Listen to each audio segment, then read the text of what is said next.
Hi, welcome to Therapy JA. Each week we interview different therapists and mental health professionals to discuss issues affecting mental health and stuff within the Caribbean. This week I have two special guests, One I brought on already, Verol, how you doing? And Jason Henry. These Jason Henry and Verol are both therapists at KAD Morgan and Associates, KAD and Associates. Guys, what's up? How y'all doing? Yeah, I already know. Always on the move, always doing stuff. So, could you guys introduce yourself? Vera, you first, Jason after. I am Verol and I am a senior associate clinical psychologist at Dr. KAD and Associates. I'm also the clinical director there. I'm also the team lead for Kale Journey Limited, which is our nonprofit organization. Yeah, what else do you need to know? Anything else? Jason. I'm Jason Henry. I am an associate counseling psychologist at KAD Morgan and Associates. Yeah. All right, so okay, I brought you guys on because I did an interview with Jason and Verol, and it was great, and I really wanted to bring them on. So the topic we want to discuss today is on accountability and emotional check-ins for men specifically, because I think it's not something that we do often. I will be with my guy friends, be like, yo, how you guys doing? Like, how are you, bro? Have you been doing therapy? But it's not something a normal thing. Normally I'm kind of surprised when I ask, but they appreciate me asking. So so I want to ask you guys, in terms of in the Caribbean, how do you view traditional masculinity and socialization impacting a man's ability to be vulnerable? Really want to start? I pause because do you all right, let me ask you first. What do you mean by this traditional masculinity? I think we need to make that very clear. And just so that we're all on the same page. Okay, so I would say traditional masculinity in terms of Jamaican masculinity is men don't cry. Men are really talk about them feelings as much. That's kind of how I grew up. I used to be reprimanded from my father for crying. It was nothing that I kind of felt shame for that. I talking about your feelings wasn't too bad, but it was always kind of still seen as weak. So my view of Jamaican masculinity is you don't cry, you don't really talk about your feelings as much. Yeah, that was kind of my thing. Okay. Oh, So pretty much what we come to know see as the face of manhood in our Jamaican society. Big man a cry, but boy if it just off its all time, hold it and just continue, push and go through. And you're asking about how does that impact what again? Sorry. the traditional views of masculinity. So, like, how does it impact man's ability to be vulnerable? Vulnerable. But All right. and yeah. All right, cool. So the reality is if you can't cry, if you can't express yourself, then you can't show no sign of weakness. And as a result of that, you're going to keep a lot of things to yourself. And it's we become what I call walking volcanoes pretty much. At some point you're gonna explode and persons are gonna ask why. In terms of our emotions, it tends to be quite limited in my opinion because it's quite comfortable for a man to show happiness and anger. But Mm-hmm. anything else is kind of frowned upon. So we don't Mm-hmm. know how to identify it, we don't know how to express it, and therefore it turns, especially those big uncomfortable emotions, fear, guilt, shame, sadness. Mm-hmm. It is quite easy for us to just jump to anger and skip over all of those things. Right? Mm-hmm. And a lot of men are suffering and they tend to keep it to themselves too, so they're suffering in silence. I think the reason they kind of even resort to anger is because like it doubles as a shield and sword, you know. So basically, if there's anything that could remotely be a threat, well, that's simple. It didn't make me feel good. So boom, it must be a threat. Therefore, um, I can attack it with anger and I can protect myself with anger because it ensures that other people will not try and get too close to me or say that thing again or trigger me again because you feel my wrath, blah, blah, blah, that kind of stuff. So ultimately, yeah, it's a pretty black and white kind of thing. Is not there's no spectrum of emotion per se. It's joy or rage. And Mm. I don't want to Sometimes not so much give even joy. people. Hmm? Sometimes not even that much joy. Right, definitely, because there's no space to actually experience joy or happiness because Exactly. you're just on autopilot at some point. But Yeah. I don't necessarily think that as men we need to be crying all the time or whatever.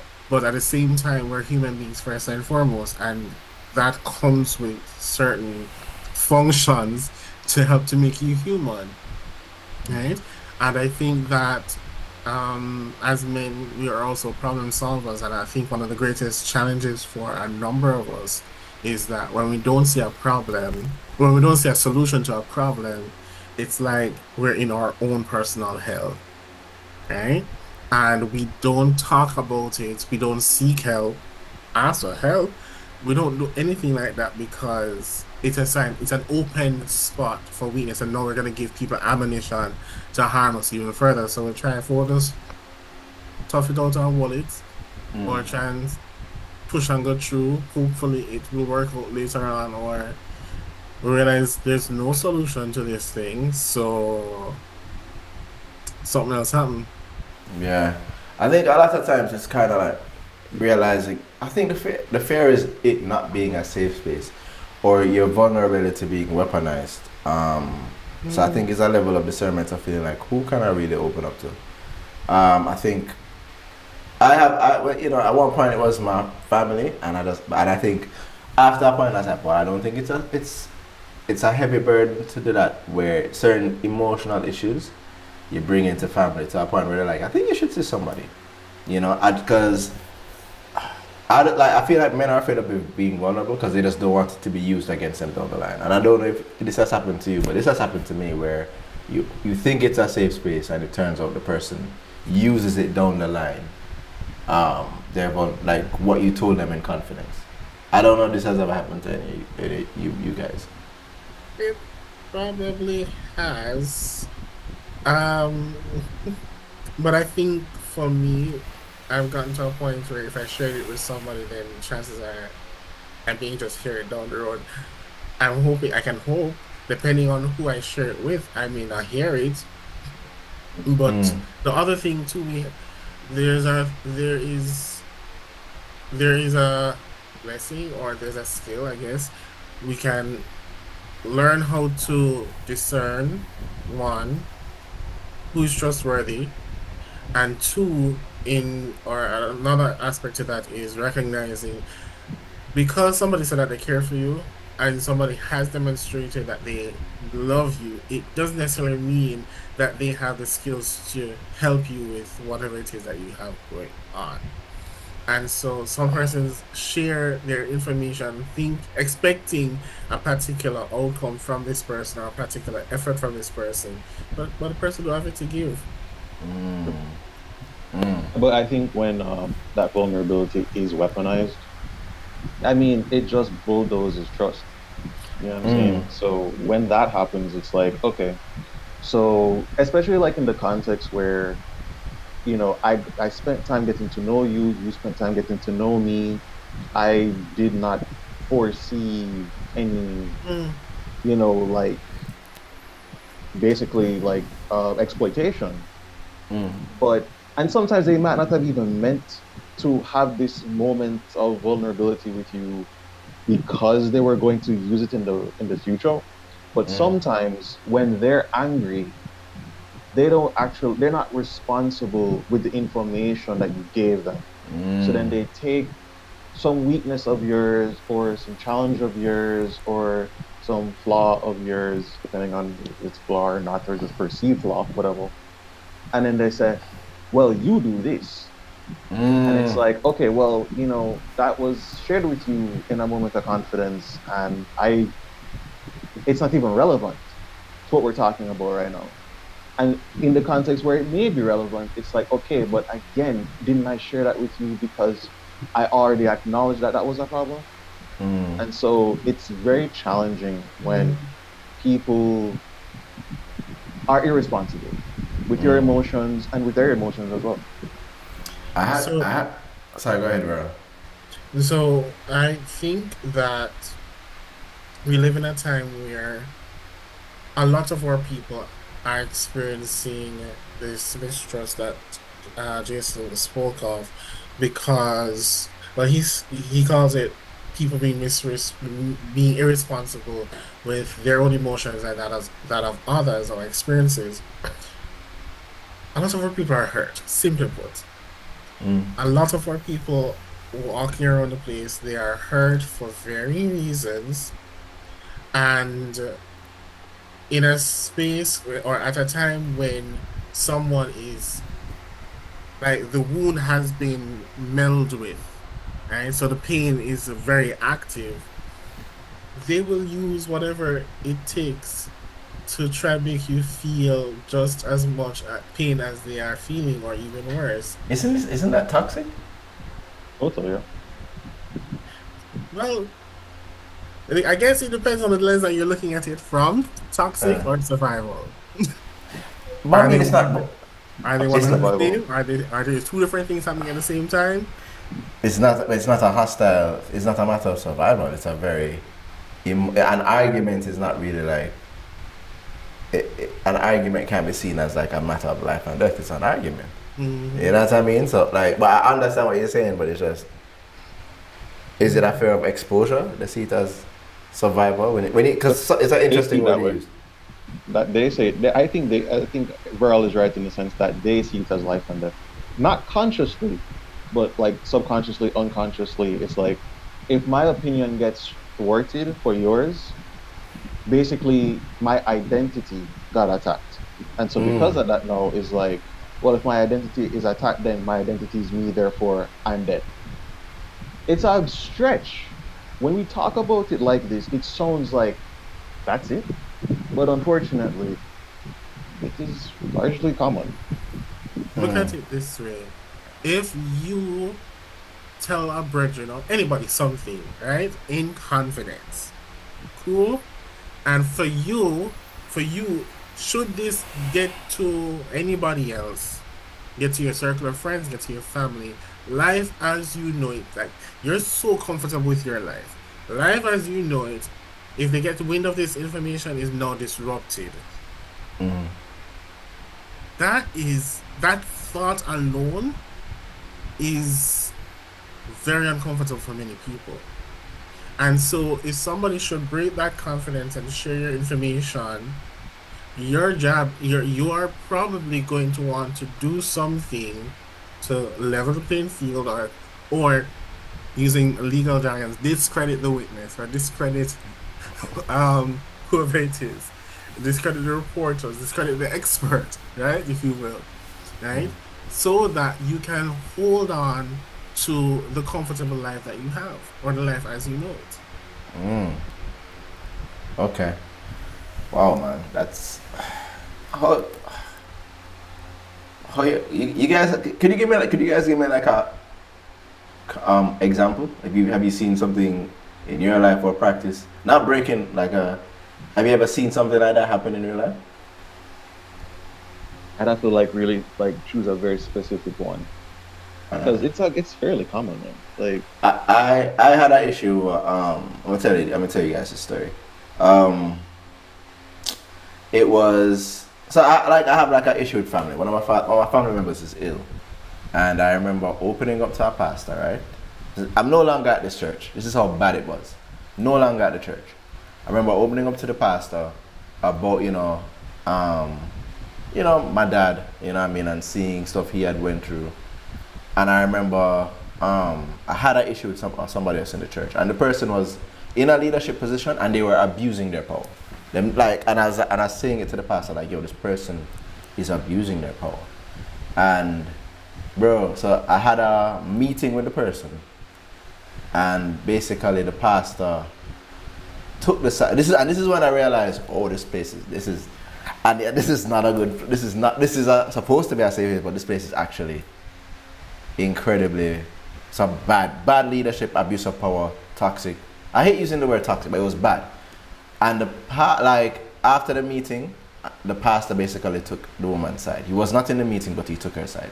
Didn't hear my side, and he basically used what I told him in confidence of my father against me. Not even in an argument, because I was actually like trying to listen, like betrayed the trust, and I was like, oh, like that feeling. I don't know if you know that. You guys know that feeling where you're kind of like, oh, that is like an emotional, no physical, but it hurts so much emotionally, and I was just like, oh, what I thought this, yeah, I was like, what I thought this church was, it no longer is, and like I had to really start processing it, because especially when it's leadership. If in a situation like that, you might even feel like gaslighted, like, oh man, should I question, how wrong am I? But the more people I told, the more people were like, yo, this is horrible. You know what I mean? It's toxic. So it was a point of where I said, all right, because I just decided to say, you know what, this is bad, but the mature thing to do is to just walk away and find another church. You know what I mean? Like it happened, there was like a betrayal of trust, horrible leadership, but not to let it poison, not to become a pushover and just say, oh, let me just submit and be a doormat, but two, not to become bitter and start to see every other relationship as like use that experience as a lens to see every other relationship with trusted people and leadership. But for the stick with myself and just go on another, just find another church. But You know what I isn't mean? that you? Isn't that you being responsible with your emotions? The pastor wasn't. But Mhm. even though you had that experience, it's like, look, I could do the exact same thing to you. I could do eye for an eye. Chose not to do that though. Chose to, love my neighbors, I love myself, that kind of thing. And Yeah, so, yeah, yeah. yeah, exactly. So you look at that and you see for yourself where it's like, okay, I was betrayed here. And obviously, that's obviously a boundary crossed. Who likes being betrayed? No one likes that. So I'm gonna take for myself, but I'm still gonna like talk to other people, trying to like understand, like, hey, like, what do you think about this? Like, how you feel about what happened here? Let me just kind of tell the story. Sure, it's just my Mm-hmm. side of the story, but still, I'm trying to understand what's going on here. And so Yeah. to get a reassurance from others, that's a good thing. To take yourself away to a new environment, that's a good thing. But to also not like, lambast the other person, that's also a good thing. Why? No, man, there was some lambasting in there. Oh, okay. Okay. In the process of leaving, there was some lambasting. He got some cussing off. I see. Okay. So as you're talking, what came to mind, Stephen, is, and I think a lot of persons probably could identify with this. So you share something that is confidential, something that is private but burning, and you needed to get an outsider perspective, or you felt like this person was trustworthy enough or had enough wisdom to offer help and guidance. And then down the road, this person used it against you, but they used it in such a way where now your entire identity is tied to this source of vulnerability or this whatever you shared with them. Right? Um, so everything now is attached to this one thing. So you come to church late. Oh, you were up last night drinking, right? Because of somebody, are you drunk? Hmm? Um, you never throw tithes today, you use your money buy alcohol, type of thing, right? Yeah. And then this person may go on to share it with, well, I have a thing in Jamaica. I'm gonna prove somebody say and let them know because I realized they could share some wisdom with me so for me to help you, right? Or they may say, well, I see you're getting close to so and so, but did you know this about this person? Yeah. Yeah. Mhm. Mm-hmm. And so it goes on and on. And so other persons start to have this narrative now and start to probably treat you away. So, yeah, how you guys deal with that, bro? Because I feel like that is such a common thing in Jamaica, bro. And I feel like it's not. I feel like a lot of us underestimate how destructive gossip is. You know, I think we, a lot of us really do, and I think the problem is because we're on an island. A lot of people think that what they hear, if it's not the truth, is close to the truth. Amen. You know what I mean? God near so. Yeah. And I feel like it's like, what do you guys do in situations as that? Like, one, what would the person do, and what would you guys do? Like, one, the person who's being gossiped, and two, the people who are receiving the gossip. Because I feel like everybody thinks, oh, you know, I'm gonna do the mature thing. But really, do people really do that though? I think it is dependent on who the person is and where they are in their journey. And I think also probably whatever it is that is being said has something to will also influence how it is handled, right? So are we talking, and because you have to think about the messages that or the narrative that is being put out there and the impact it has on the person. Is it impacting their livelihood, their work, and so on? Because that may mean they will have to attack it head on. Are we talking about make people making defamatory defaming the Defamatory. person? Thank you. I'm tired. Yo, I'm like, by the way, yeah, I see both of you guys, and I'm like, John, maybe I should have done it another day. Cause sleep a box both of them. Jason, I see it. I'm okay. I'm just restful. You know, that's why I look. Yo, sleeper box both of them, bro. Like, I can't deny that. yo, I I see it, and cause I just woke up too. So I see it, and I was like, God no, I see the both of all of it. It's Sunday, is our day of rest. You see what I said? But yeah, it's cool. Sorry, go ahead. Yeah, so is it I might be defamed, right? Because that it causes further problems. Or it's just one of those things where eventually enough for the price of bread and whoever is talking or whoever actually believes it, it really don't make a difference. It's probably telling me, I probably should distance myself from these people because them don't mean me no good because nobody now come to me and check with me. Or the persons who really There care it is. come and say, boy, I hear this, what's really going on? And so you have that opportunity to say, well, XYZ. And then you probably have some people are like, well, here's something like, that doesn't make sense, that's rubbish. Right? For me, personally, as long as you're not saying anything to affect my money or my safety, I'm good. So you can say whatever it is, and I'm all right. Yeah. And if they are affecting your money, Then we may have to have conversations with lawyers. Yep, there it is.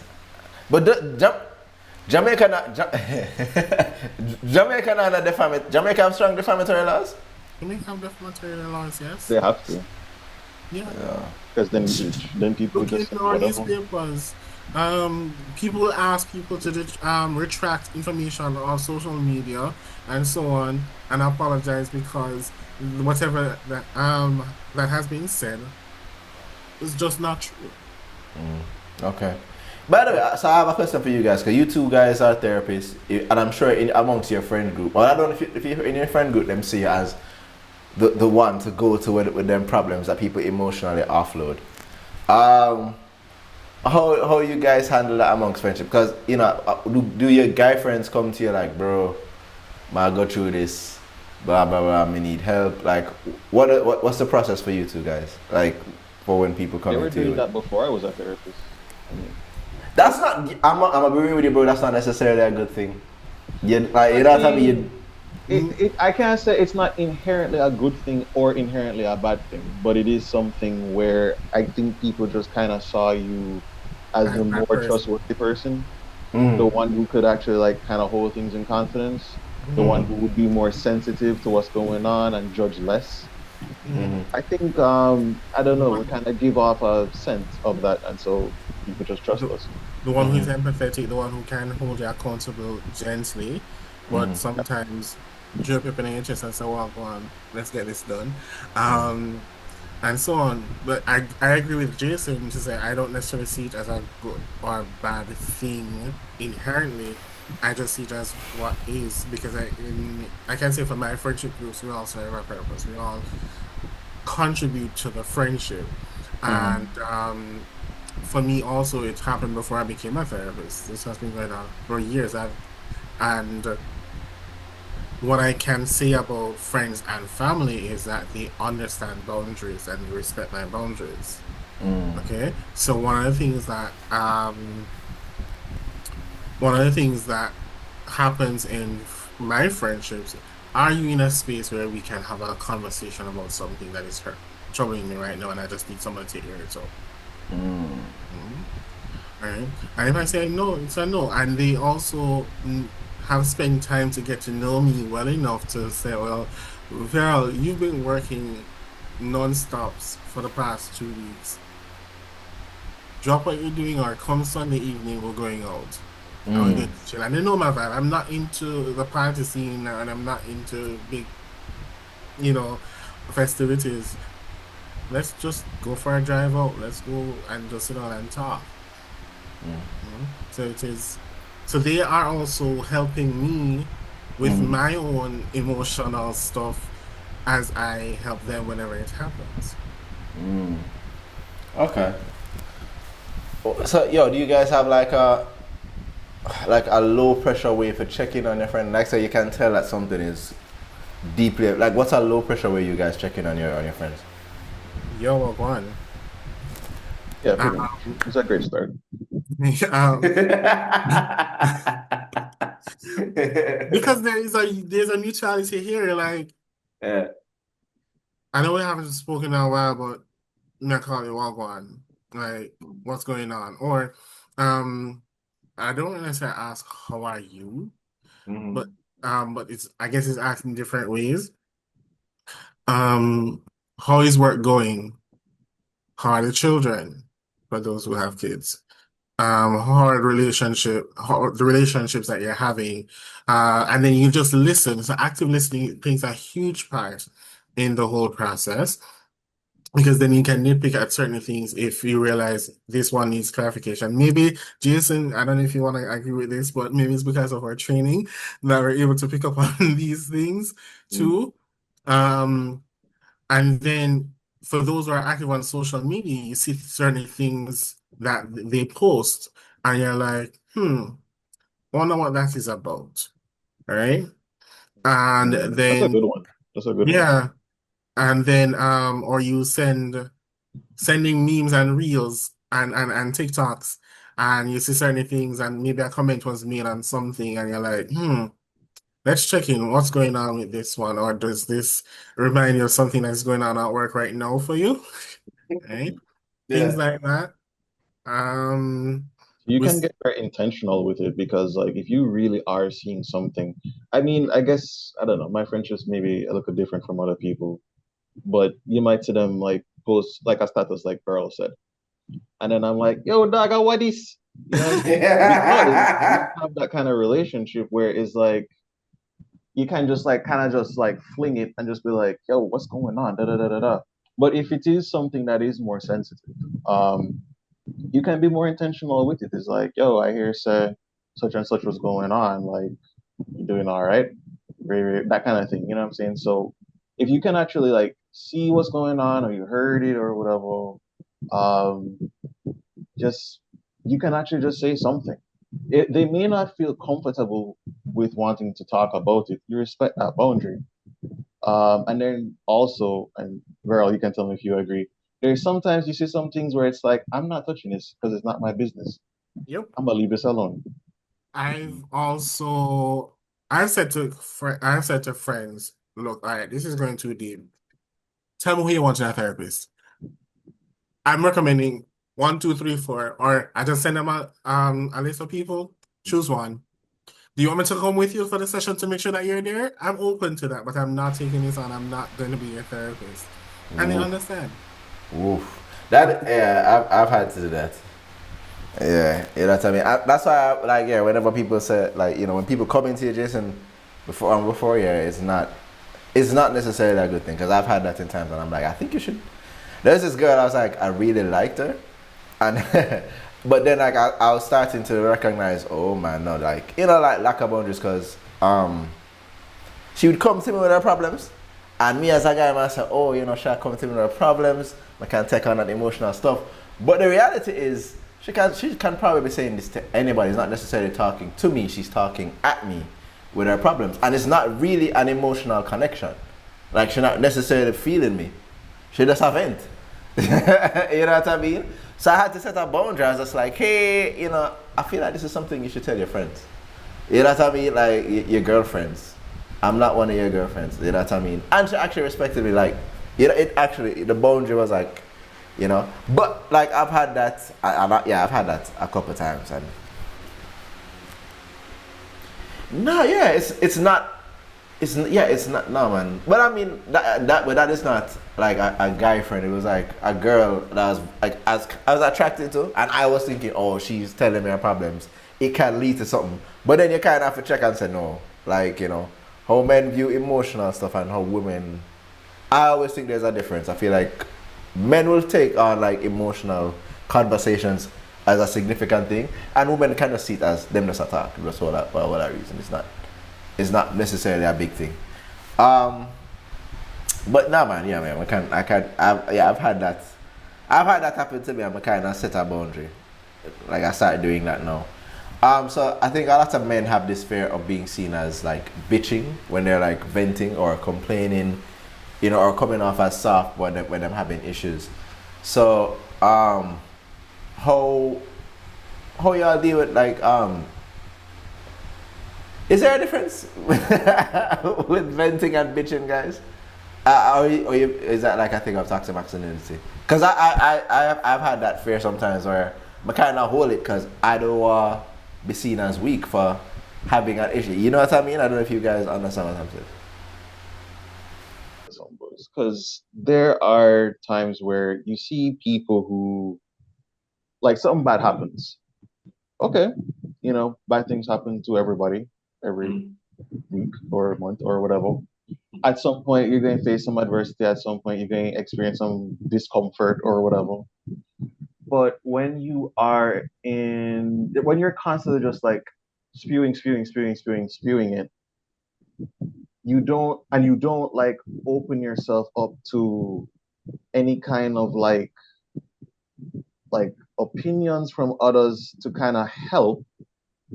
Well, clearly, this is not necessarily an emotional check-in. This is really just like um, just kind of just venting, right? You could say it's bitching, in the context of it, being more like pejorative, right? Mm-hmm. So it's kind of like, I don't like that you're venting, so I'm gonna call it bitching. Mm-hmm. Um, but then when it's softer and it's like, okay, yeah, you're just venting, it's less pejorative. It could, yeah, it's still Mm-hmm. pejorative, but less so. Um, Yeah. Mm-hmm. No, it's just because there's just been situations I've had where me I speak my stuff, but then people say, oh, and I feel like that it's a thing that men go through, especially in dynamics and arguments, where in order for the other person to feel a bit better, they would just they tag it as that, so you kind of feel shame. but they target as bitching. Yes, yeah. You feel shame for speaking your mind and speaking your emotions. You're triggering them with what you're saying, That's the irony. I was actually going to say that I think oftentimes bitching is just based on the other person's viewpoint, that whatever it is that you are talking about is irrelevant, or it is, in a sense, it's trivial. And I feel like we miss the whole point, right? Because we're humans and we're all different people. we're all triggered by different things, or we're gonna see things differently, and what I'm gonna complain about, or what I'm gonna find as disrespectful, you may not find it as disrespectful or something to complain about. Right. And I feel like persons, because you don't agree with what the person is venting about, you become dismissive, become become dismissive and you become disrespectful pretty much of that person's feelings, and you miss the whole point, which is this person is hurt in such a way that has led them to want to express strongly their feelings.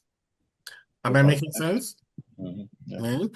And so by doing that, and you call it bitching, or you tell them to just shut up, you shut down people because you're saying to them, whatever you think and feel at this point or on this matter makes no sense. And that gives way for the creation of this mental template for say, yo, as a man, if I'm complaining about anything, it means I'm going to be seen as less than, and I can't have that, so I have to just wall it. That's facts. That's yeah. That's absolute facts. Vulnerability shuts down. Yeah. Yeah, yeah, no, but that's or you fear that you're losing status. Um, man. So, all right, what do you think is a mature response to a power man when one is called bitching or people try and make light of them coming to you with the issues? What's This up? is because like I can speak from maybe speak for myself here. I probably will just not confide in you again because the thing about it is it's like okay if I say something to you and you call it bitching, right? I would know that okay, so I'm having an experience here and I'm not feeling great about that. I'm sharing it with you because I trust you, but you're dismissing it. You're being disrespectful, just as Verel said, right? For me personally, I'm like, look, I don't have to really ask you to like, hey, can you just like try and understand what I'm saying, please?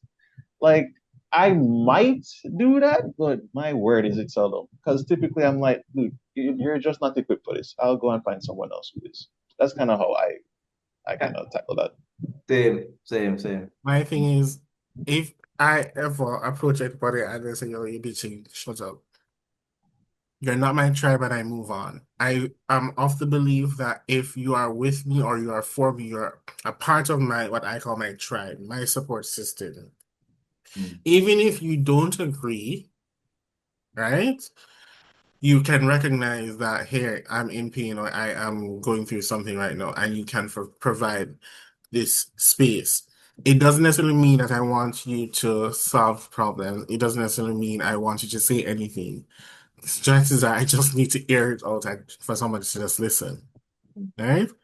I think too, a part of that is as individuals, we probably should make it a goal to get better at expressing, getting comfortable with discomfort and expressing what we need when we need help. Right? Because I think this too adds to the whole mix of the shutting down of our men, in that when you go to somebody and you're expressing your feelings, you're being vulnerable. Sometimes people don't know how to handle that, even though they may want to. And I think that in you expressing, it's okay to say, okay, this is what I would need from you right now. Or I'm not too sure what I need from you, but at least just listen to me. Okay? Because then I know of cases or situations where a man go to another man or go to him girl or other people and express, yo, this is what is happening, da, da, da, da, da, da, and he goes off and he's venting and they jump in trying to solve the problem, but it is for him it is interpreted as, all right, you need to just shut up and move on with life. So that's the solution. And that is not helping him. But they don't know what to do, what else to do. Yeah. Them giving the solution comes across as being dismissive. Because sometimes you already know what the solution is, but there's just this built up of pressure inside that just needs to get out and it's not gas. Mm. Yeah. Yeah, no, it's a real thing, man. Cause and it's funny because a lot of times women, I saw a video where I don't know if you guys ever seen this video. I'll see if I can like share it. It's actually like where the woman is she has the nail in her head and she's venting to her husband, Oh and yeah, yeah. and he's like, I've never seen it. ah, you know what I'm saying? You know what I'm talking about this? And I know he's exactly. I saw it. I saw it. baby, you have a nail in your head. All we have to do is put it. She's like, it's not about the nail. I want to. Just learn to listen. I want Yeah. to talk about my feelings. And he's like, you sure? All I have to do is is pull that nail up. And she's like, no, I want to talk. And he's like, okay, I'll listen. Mhm. I'm here to listen. You know what I mean? Mhm. It's a good video. Yeah. Yeah, yeah. I'm gonna see. I'm gonna send it to you, Vera. I'm gonna send it to you. Okay. But no. But like, yeah, where it can be seen as dismissive, where you're coming with a partner like, no, bro, just do this Mhm. and do that, and then not acknowledging the feeling that you have or how you feel about it. Mhm. Yeah. I have a question. Is there a difference between accountability, like help keeping your friend accountable, and like falling into like not it just being a venting session, but keeping your friend accountable. So like it's a conversation that promotes growth. Because I'm gonna give you an example. I have a friend of mine, um, that was heading down a path in his marriage where us other friends were trying to convince him, hey, you kind of need to, you're heading down a path. But it was kind of he was taking it as an as attack. But we were really just trying to keep him accountable as friends. Mhm. Um, but it was very difficult to do because no matter what we did, it was starting to feel like what he was taking it as an attack. Mhm. You know what I mean? So it was so like in terms of one, what do you guys do in situations where it's trying to be a conversation of accountability amongst friends and it being seen as an attack to the person taking it as an attack. I think sometimes people aren't really ready to take responsibility anyway. Sometimes Mhm. people aren't ready to be accountable. Sometimes people are actually literally unaware. That's also true. Mm. But the thing about it is, if you're seeing a problem, I mean, you gave the example a while ago, Stephen. You're doing the right thing. You guys as friends are doing the right thing, talking to your friend about it. But that's kind of where the limitation is. I know, like, you care about your friends. We all care about our friends, but there are times where it's like this may just have to be a life lesson, you know? Because if something bad does happen, God forbid, but if something bad does happen, you end up basically being like, let's say it happens to you, um, you are going to remember, oh, I was warned about this. People warned me about this. People spoke to me about this. Um, you then start to remember certain things, and it's like, oh yeah, I remember I was kind of feeling this way about it. You might even be able to note when you felt those negative emotions or whatever is going on, Mhm. and you're like, oh snap, like I didn't even see. Oh yeah, I was trying to do this to get rid of that and deal with this and ray and tay and blah blah blah, and then now you have to deal with a much murkier situation. But ultimately, it's like, okay, but ultimately, dude, you have to just do your part. You do your part. You talk about it. You bring it up. If they take it, they take it. If they don't, you don't. And obviously, you're not taking it up to bash them. But if they interpret it that way, you're not in their mind, so you can't really control how they perceive things. You can just be as reassuring as possible. That's it. Have you guys have you guys lost friendships when you're like trying to help like keep friends accountable? Yeah, man. Yeah, man. I think that's natural. People take different paths. As yes, you're friends, but you're individuals. You all have your own minds, your own personalities, and so on. And the reality is, if you refuse to be a yes man, there are going to be differences. And sometimes the differences may mean that the friendship may not continue or it may not remain, you guys may not remain as close as you were, right? Because as Jason said, you have no control over the people's or your friends' decisions. You can talk to them. You can say, "Hey, I'm seeing you doing this and whatever that we're concerned. You need to start doing this." They don't need to start doing anything if they don't want to. Because you could be talking to them for years and nothing no change. Mhm. Yeah, I have a couple of friends like that. But you know, as I never want to be the one that ends the friendship, so I'll always kind of leave the door open. Would That's you kind fine. of view it as like maybe like a betrayal or an abandonment if you were to do so? Yeah, yeah, yeah. I just don't think. Yeah, I just can't like. I'll always be like, all right, if them call me, I'll answer. Right. And I think Like, that's fine because it means that you still care. It's not yeah, a cut off cold and that's it. But the fact that you still care, so well, if you need me, I'll be here. But I'm doesn't going also to try to push monogamous them. endorse these things that I see is harming you, or the things that are harming you, you know? hey, have you, as therapists, have you guys seen a difference with men that have like a strong accountability and support system separate from men that just do it on their own? Have you guys seen that? Oh yeah, Yeah, yeah. yeah. A good healthy What? support system is absolutely 100% helpful in helping you reach your goals. It's actually one of the strongest predictors for successful therapy. What having a strong like having a strong support system? Strong, healthy support system. What does that look like? Could you like what like just having the families there, the family have them back, the friends have them back, that type of thing? Hmm. Yeah, pretty much. Is that common though, guys? From what you've seen, from like the men that come into your No, I would Give say me a no. no. sec. Let me do a scroll through. The spreadsheet up. I do see a lot of men in my practice, boys and men, and do I see it often? I think after we get, for some, in some cases, after we get over the hump of the shame or not wanting anybody to know that I'm going to therapy, and they say, okay, I have a one friend, because I will always advocate who is in your corner. Try to find out who is in your corner and have try to tell somebody so that they are in your corner, so that they can check up on you. Because if it's, I want to kind of just say that therapy works if you do the work outside of therapy.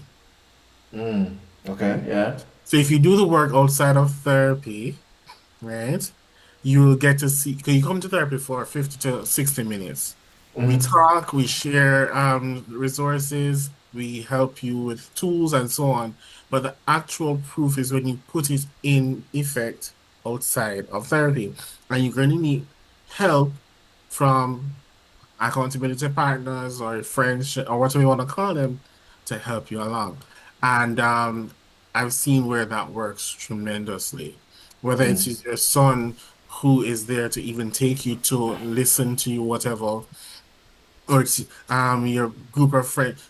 So somebody to believe in you pretty much. Yo, man, that is that's so essential. I was saying it to a friend. I felt like I said it to my homegirl. I felt like I feel I don't know. I feel like Verol. I don't know if you get annoyed when I make these type of statements because it sounds so comparative and blanketing. But I feel like women have a better support system than men. Like it's easier for women to get that support system than it is for men. I think I see what you're saying. Here's why. Here's why. And women allow their support systems to show up for them and they tap into their support systems, I think, more than men do.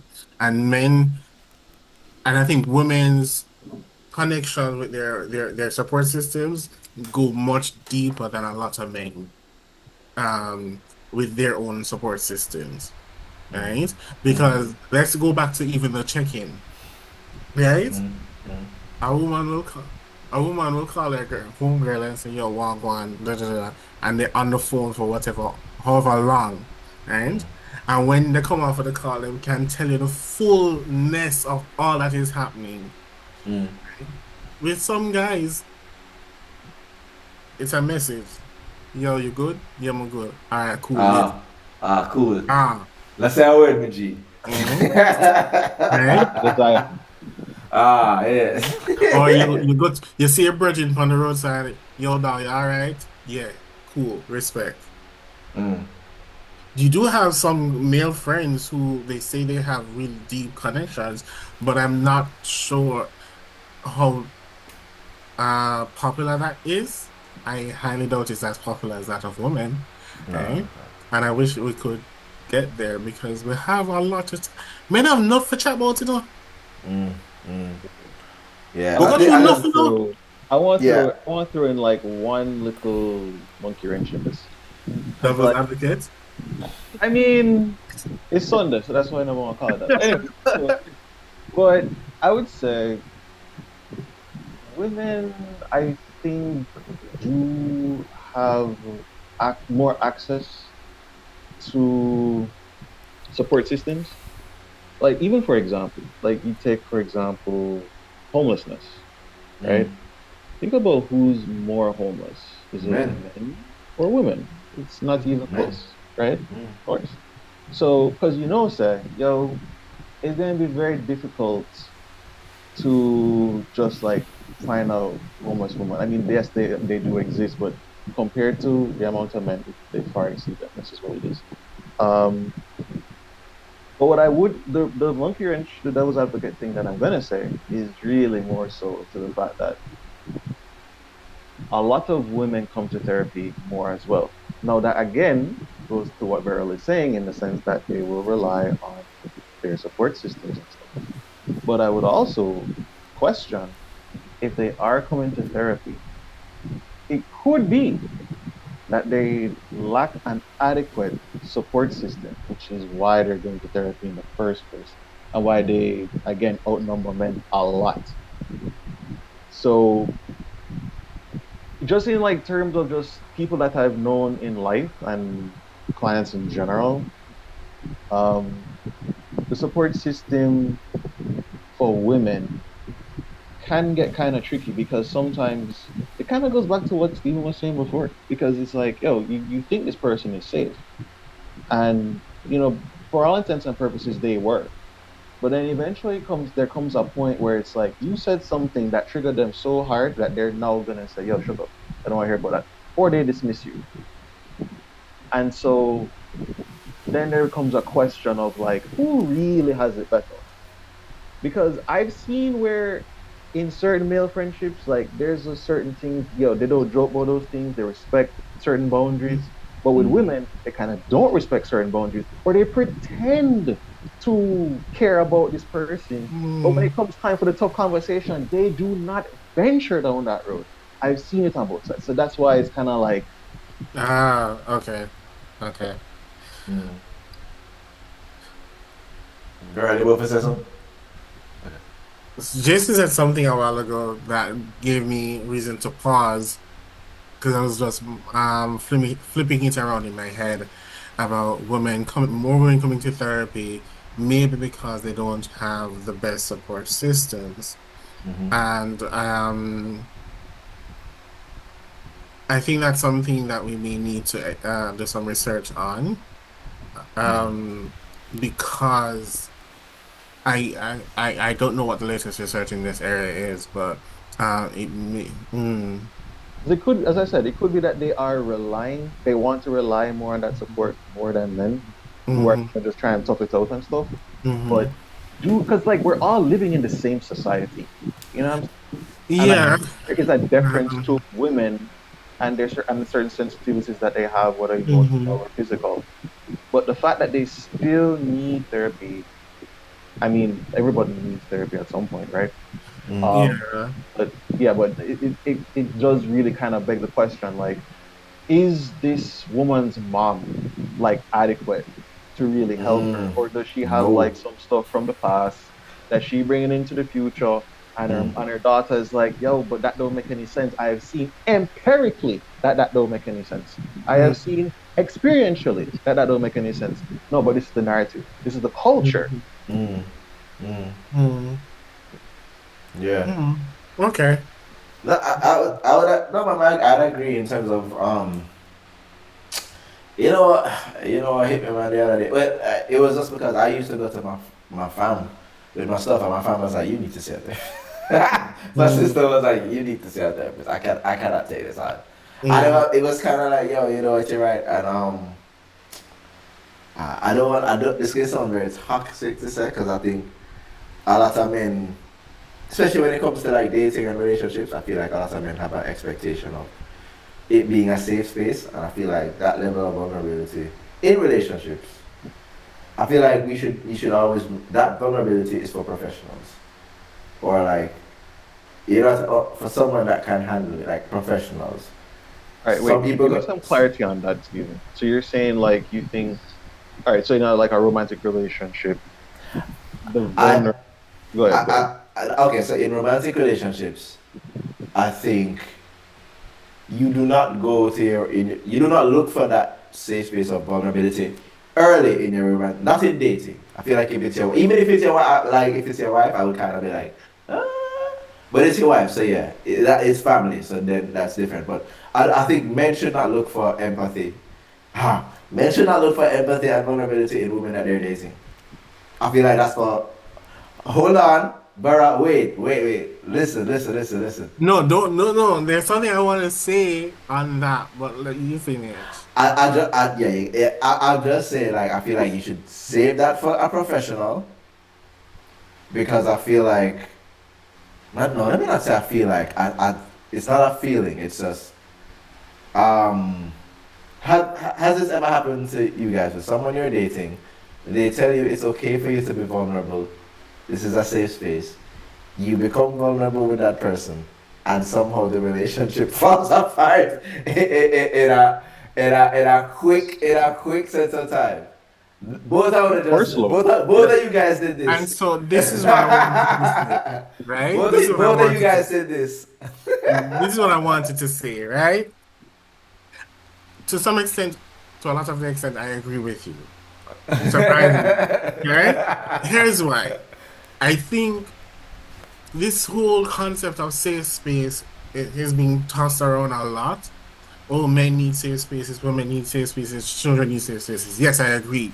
But Mm, especially in relationships, I mm, think we need to clarify what the safe space really means or what it really is.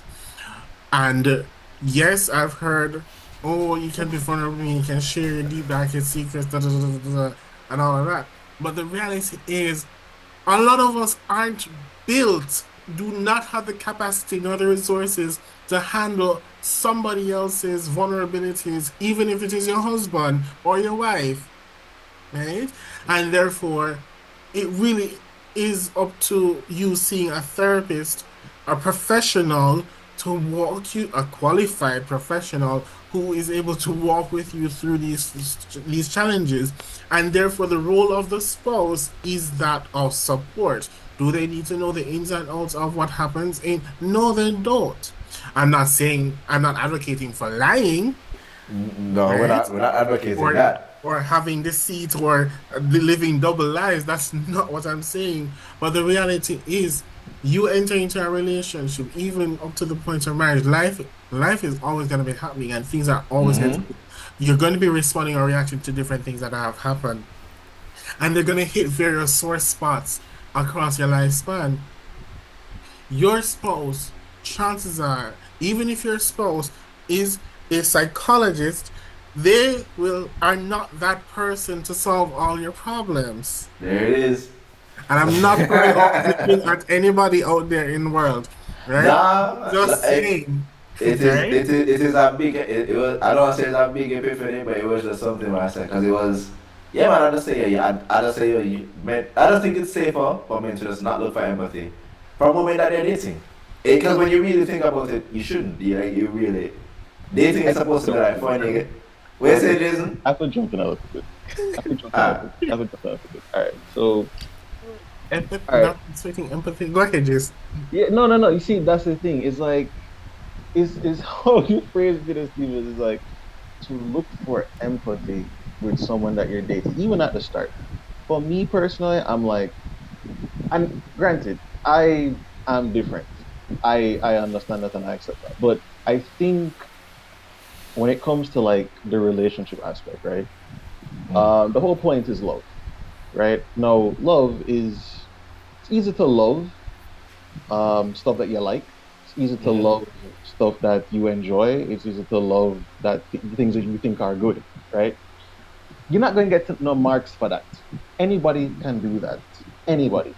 The real challenge is, can you love the things that like you don't know about? Can you love the things that you have to learn? Can you love the things that maybe you were once afraid of? Can you love the things that are different to you? Can you love the things that were maybe deemed as a threat to somebody else, or is deemed as a threat based on your culture? Mm. But you've come to trust this person Mm. and you are committed to this person. And when you say committed to the person, what do you really mean? You committed to loving the person. It's not just committed to stay, because you can stay and hate them. You know Mm-hmm. what I'm saying? And enough couples do Mm-hmm. that. So, Yeah, yeah. and that is really the thing. So for me, is like I would say raise your standards. That's personally what I would say. I would say like look for the Mm. person who is like, look, you know No. what? I may not understand what you're saying here, but I want to try and understand what you're saying, Okay, right? Jason. Because if you are that type of person for someone else, Yeah, you Jason. understand just how important that is. No, no. I'm telling you, bro. Like Um, you're not going to find somebody like that, bro. Like I'm I, telling you, like you can have the best expectations, and you will see that person act in the same way as to the other as to people in your past. Because it's a natural response. Like people don't want to have that burden of your vulnerability. It's I not a don't matter of finding the necessarily right person. I don't Look, necessarily if agree. it's earned, if it's earned at a certain point in the relationship, then yeah. But I don't think, but that even that in itself takes time. Like I've seen it so many times where I think this person will be different, and then you see the person have the same textbook reaction. I just What kind of what say, okay, uh, what about the contexts where you do like, so for example, like Verol and I had David Alamuta on who's, who's our that? podcast. Is a dude who does skits on IG Oh, and okay, TikTok, okay, right? And TikTok. Yeah. yeah. So he had gone through a tumultuous childhood, right? Mm. And the kind of tumultuous childhood that one could easily, as in his wife, could easily judge him for. Easily Mm. be like, oh, I don't even, what does this mean? Like, you went through that and da da da da da. She could have Mm. easily judged him. And I'm sure many people would. She didn't, though. And she tried to actually like understand it. It's not like she understood it from the jump. And so Mm. that's what I'm saying. So even you, Stephen, like you understand what we're talking about here, the importance of like the safe spaces and being vulnerable and understanding that as much as there will be things that may be like strange or challenging, like you were someone that had ADHD and you know you Mm. might like behave in certain ways, they might not understand it, they might have never seen that before. But Mm. you understand like, hey, I wouldn't call it a problem. I had a difference. There was Mm. something different about me, right? Mm. And it may be atypical to what you've experienced, but I've had someone look at me, not judge me, but just try and help me to Mm. just navigate the world, right? You've Mm. seen the importance of that. I can't understand why others wouldn't also see the importance of that. I understand what you're saying, in the sense that my experiences have been thus, judgment here and judgment there. I'm not trying to discount your experiences at all, right? Even I myself have had those experiences. But I think part of the reason we've had those experiences is because we believe, like we have a certain filter on that says like, people are going to judge me for this, people are going to judge me for that, and no, you have like a specific thing to do for yourself, and I had to do it for myself as well. I was like, yo, what would it mean to me to actually like find someone who didn't judge me? Because even when I had friends, like when I just started having friends, I had friends who judged me. I had friends who were kind of more exploitative, and I was Mm-hmm. like, Yeah. yo, this is not worth it. So I Yeah. backed off from that, and then I found friends who actually don't use me, don't exploit me, value me, care about me, check on me, all this kind of stuff. I could have easily just used the examples of just negative stuff going on around me and all the negative things that happened to me. But it's really Mm. me. And that's kind of the irony of the whole situation. So you look at the world and you can see very clearly, yo, I have enough experience to back up exactly what I'm saying. Mm. But unfortunately, the experiences that you had may have caused you to then believe, like, oh, this is how the world is. And then it causes you to be like, kind of just have like Groundhog's Day. You just Mm. like repetition of the same thing. But there Mm. are other people out there, right? Just like David, who bad things happen to them. But they found someone that actually like listen. It's possible. I mean, I, yeah, I know. Okay. sorry, go ahead. No, no, no. Sorry. I wasn't saying it's somebody that not really listen to your problems. I didn't mean that. I just mean Hmm. it sounds messed up to say, but it's just, man, yeah. Well, what I was gonna say is, Stephen, I hear you that that does exist out there, but I have had a number of experiences where, while empathy, there's guardedness. When you meet somebody, Mm-hmm. you're romantically interested. There's going to be some amount of guardedness most of the times, right? And so the empathy may not be directed towards you, but you probably see them directed towards other people. Will it be directed towards you at some point? Maybe not. If you guys don't work out, it's probably won't.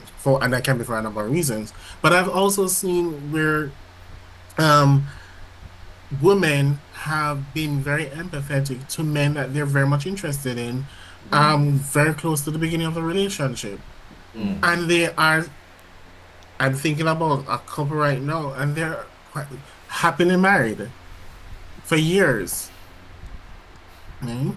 So I wouldn't say don't ever you don't expect empathy from a girl that you're interested in close to the beginning of the relationship. I think if you have in your head what you expect or what you'd like in a partner, and that is it, then that's something that you may have to look for, but just know that it may show up not in the way that you want from the very beginning, but it's not impossible to get there. But also, Verl, talk about like the other situations that you've probably seen where it's like, oh, here's all right, let's just say girl. Let's just let the protagonist a girl. Yeah, here's this girl, right? She likes Mm. this guy, right? She trusts him, she defend him this and that way and tay, right? And it break her heart. Oh I'm my using God, her because right? she easy. But then now, here comes this next guy. Oh, he's doing the same thing that she was doing for the next guy. He's no Mhm. listening. He's no empathetic. He's no trying out. Oh, let me help you out with this, help you out with that. And then she's like, nah. Mhm. Mm. So think about that, right? So you found exactly what you wanted, but you Mm-hmm. rejected it. And here comes this person who can't give you what you want, but you're going to them. I'm pretty sure we all have experienced that. So I Yeah. feel 100% strong in that example. And Yeah. Mm. there's a reason for that, right? But if you ever think it's just women doing that, big mistake. Men do it too. Mm. Mhm. And then think about situations where the man not have nothing, him not want nothing, him not have nothing. But a girl see him like the girl like him, right? Some men will try and, boss it up. She stick with him. Some men will like push off because he realize that he feels inadequate. Zine. But somehow even give her a chance and she's like, look, nothing. That's fine. We'll build together. And that's from the get-go. But again, Stephen, I'm not discounting what you're saying because I do know it exists. And Mm. it goes back to the question as a man, right? I think sometimes there's clear signs. Right? Sometimes there are clear signs that you probably overlook. We call them the red flags, all right? Mm. Right? And you have to be clear. What exactly do you want? Do you want a life partner? Do you want to settle down? Or you're just in it to have some fun, right? Or are you in this because you just want to see where things go? You don't want to be lonely, so you're just gonna ride the waves and see what happens afterwards, right? So but again, I go back to the definitive statement. I think that's what I was uncomfortable with. Never expect. the empathy. Mm. It was too definitive for me. Yeah. No. I agree. I agree. It was, yeah. I agree. You know what I mean? I definitely say, okay, maybe we have different experiences. That's why I was kind of iffy about saying it because I felt like, man, it's too definitive, it's too blanket. I can't think of another way of saying it. Hmm.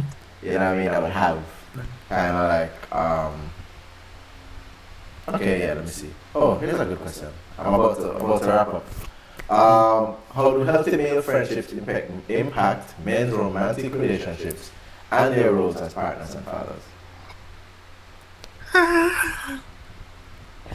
I think having healthy male friendships, Mhm. uh, it's golden. Like once if you have good friends, brethren, brothers, Mhm.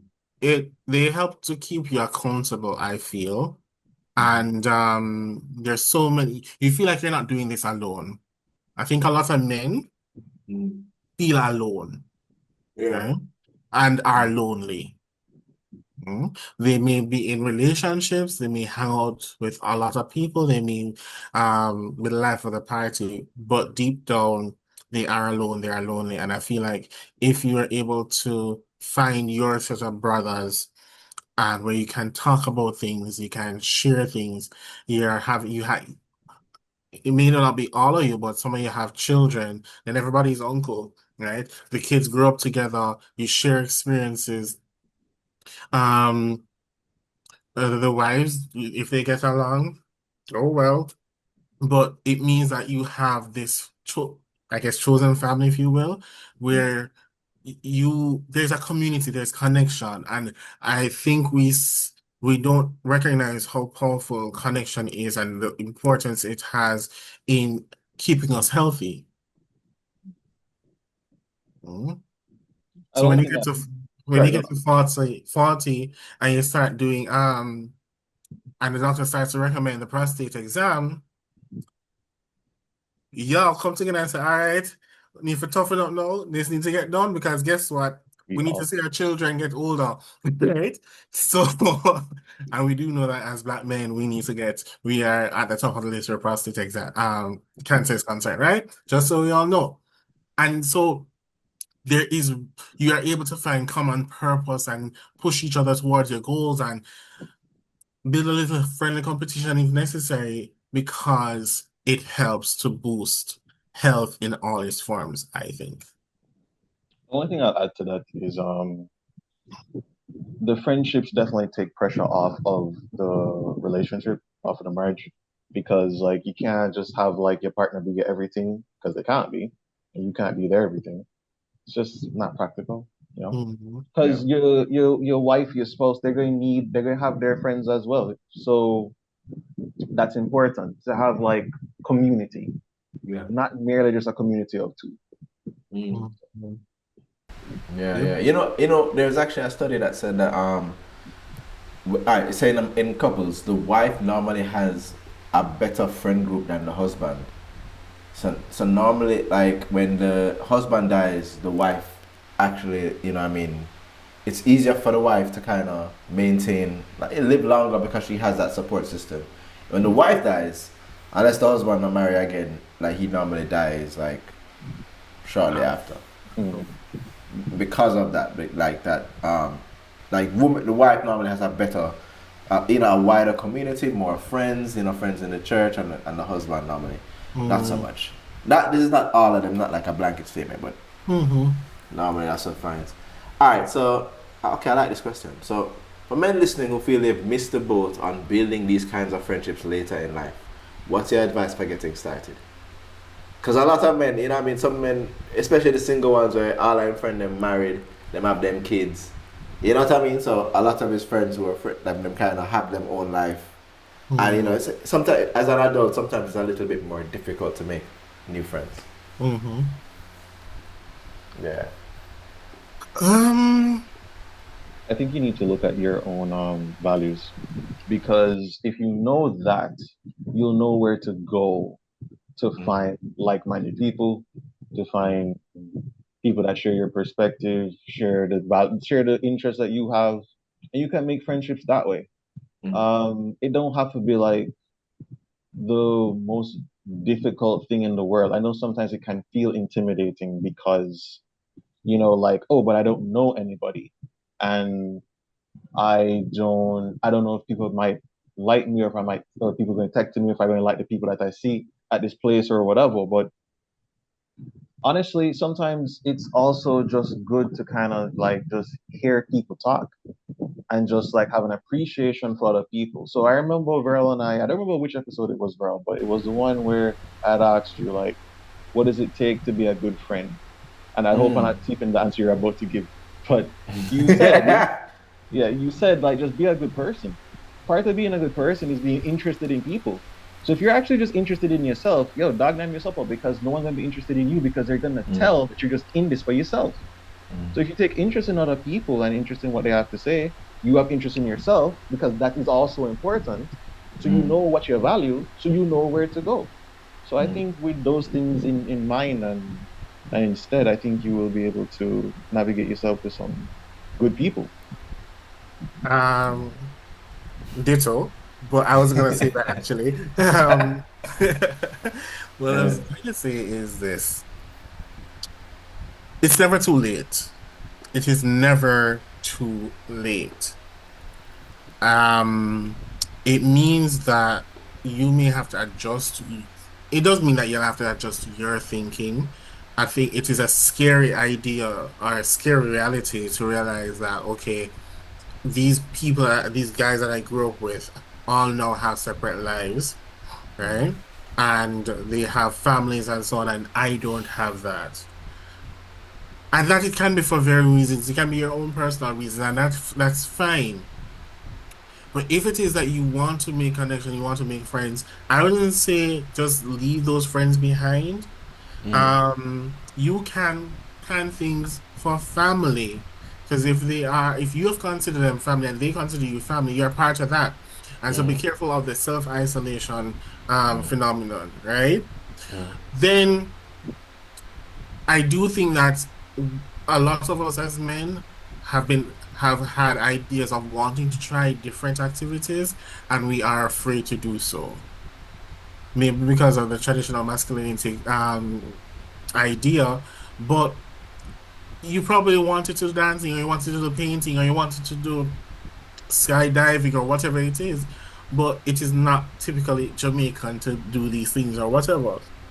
I would say challenge yourself to go to these spaces. Jason spoke about thinking of values and hobbies, engaging in hobbies or engaging in activities that you genuinely like, or you think you'd want to explore, and go where these are. Jamaica is small, but it's not that small. It's quite big, right? Kingston and St. Andrew have a lot of things going on. Mobay have a lot of things going on. Ochi have a lot of things going on. And a lot of other things are popping up all over the island. And so there are different things that I think you can push yourself and say, well, I don't know this is gonna work out, but even if I'm gonna look like I have two left foot, I'm gonna try salsa for that whichever day. Right? And I'm not mouthing you, Steven. Right? You Right? sure?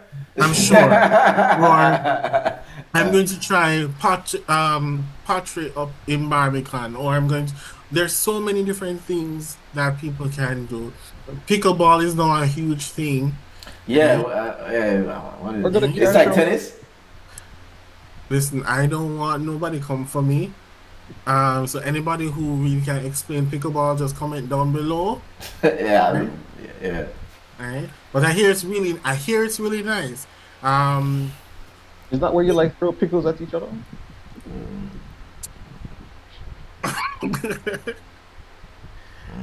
Okay.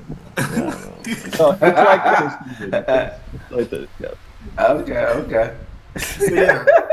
Um, so again, it's not too late. If you want something more structured, go to join a gym. Go, Yeah. go join a running group, join a walking group. There. This is how easy it is. Go on Instagram, go on Okay. Instagram, and just type in walking group, running group, gym, whatever it is, and options will come up. There it is. There it is. Facts, facts, facts. Uh, By the way, what's the single most important thing you want men to understand about the power of accountable friendship? Growth. It will allow you to grow in ways that you didn't think imaginable.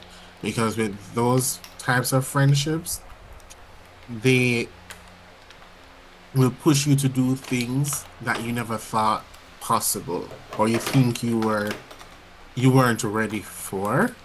Hmm. And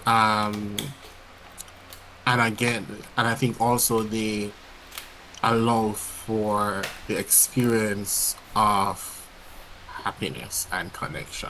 Like I'm talking now and I'm thinking about my friendships and I'm like, I'm blessed.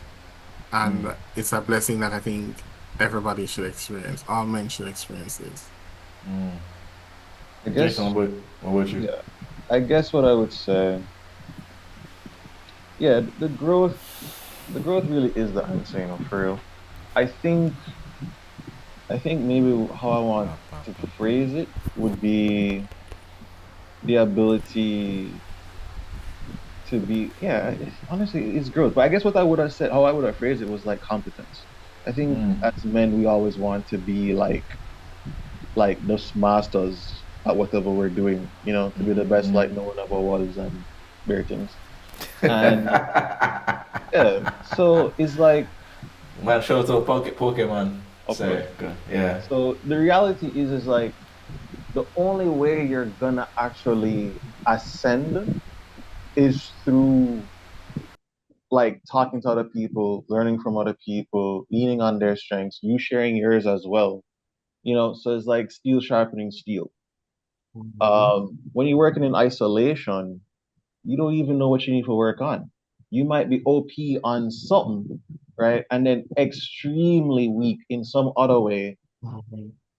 It leaves you vulnerable in the way you don't want to be, which is easily exploited, rather than just being vulnerable in the way of like, yo, bro, sir, kind of need some help in terms of like uh budgeting, or I need some help in terms of Investing and investing in stocks and bonds and all these different things. investing, yeah. Or my car, like a car guy, so I need someone to kind of help me with that. I know I that's need like a a good, sensitive. reliable mechanic so that the car, not the garage for months upon months. Yeah, yeah, or computer stuff. You know what I'm saying? Like everybody have like these insecurities. Mhm. Like, yeah, I'm a man. I should be interested in this by default, but I'm not.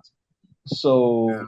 it's like, what do I do? And if you happen to be the guy who hit the jackpot and you check off all the masculinity boxes, well, congratulations for you. But you probably don't check off some of the femininity boxes that would have been helpful to in terms of like navigating through life, or just like navigating women. Mhm. Talking to your daughter, connecting with your daughter. So Mhm. to me, I feel like, just the competence that you can gain from like being vulnerable with friends and having friends that hold you accountable.